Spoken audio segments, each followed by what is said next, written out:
Hey guys, my name's Caitlin and today I'll be reviewing Fangirl by Rowell. I have been waiting so long to read this book. I have been so excited and it was so good. I had no idea how much I was actually going to enjoy this book. Earlier this year when I read Eleanor and Park, I was looking up Rowell to see if she had any other books, and I found out that this book was going to be coming out later in the year, so I have been waiting to read it since then, and let me tell you, you need to read this book. It was so good! I cannot stress enough how good it was. Do you think I enjoyed it? Kath is a huge Simon Snow fan. Now when Kath and her twin sister Ren go off to college, while Ren becomes a party girl, Kath stays her antisocial self, which is very relatable. Now that Ren's decided that she doesn't want to be roommates with her, Kath has to figure out college and learn how to be independent on her own. Kath has a hard time dealing with this, so she turns to Simon Snow as an escape, but it also ends up blocking out the new people who are trying to become friends with her and get to know her. This book is filled with so many diverse and realistic characters, and you grow to love them so much, and I just want to be best friends with them, and what am I doing with my arms? Reagan is hilarious, Levi is adorable, Kath is super relatable, so much is packed into this one novel, and it's a great coming-of-age story, and I have nothing bad that I can say about it. If you haven't read any Rowell, you're completely missing out.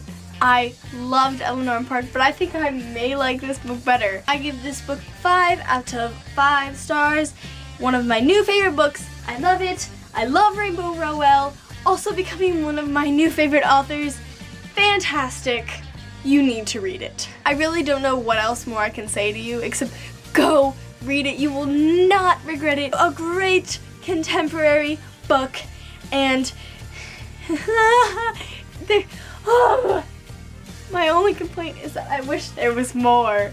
You should definitely check out Polar Banana Book's review of this. She definitely does a better job of it and says all the things that I cannot think to say. So I'll leave a link to that in the so go read it, come back, and then we'll talk about the book. So bye if you haven't read it, and if you have, stay because I want to talk about it with you.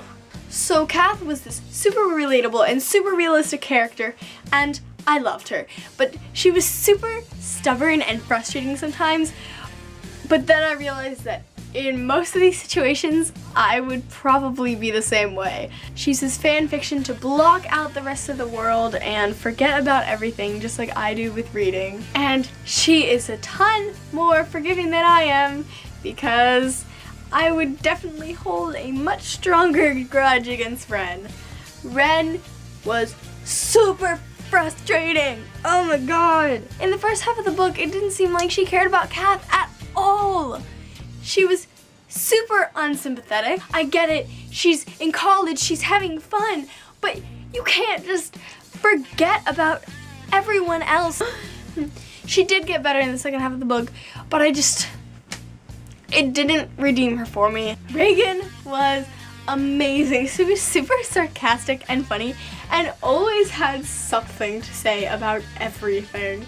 She took Kath under her wing, sort of, and she basically was a better older sister to Kath than Ren was. And even when Kath was getting together with her ex-boyfriend, she was super supportive and there for her. As much as she tries to act like she doesn't care, she really does, and she's super awesome. Nick never did anything for me. He was just this bland character who was such a jerk, and the only thing good about him was that he was attractive.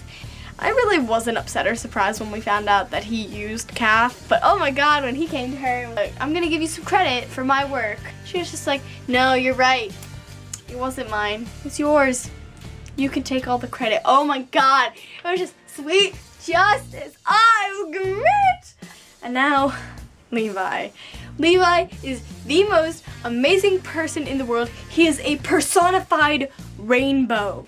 He is who I strive to be as a person, accepting and nice and amazing and nothing dark inside of him, just sunshine and rays of light and stars that twinkle in his eyes. And he's so self-assured and so comfortable with who he is. I was so heartbroken when Catherine to the party and he was kissing the other girl. I was like, no, this can't be happening. I had like a mental breakdown, but then everything was made happy together, and like they got together like halfway through the book, which I was so happy about because that way we actually got to see them in a relationship for part of the book. A lot of contemporary books, you take all this book to get together and then it's just over. But this book, they got together and you got to see them and they were super cute and I was great. And I was caught so off guard because they got together so early on in the book. I really thought that something was gonna happen in the end and that they weren't gonna end up together or be happy. And I was like worrying the entire book, but then they were happy and I was happy and it was just, Her mom sucks, her dad is a great relationship between her and her dad. It was super cute and I loved it. And the professor, she was just kind of there, and I mean she taught her a good lesson, but I didn't really feel anything for the professor herself. There's really nothing else I can say. I love this book. I hope you did too. Please discuss in the comments. Let me know what you thought. So goodbye now. I love you.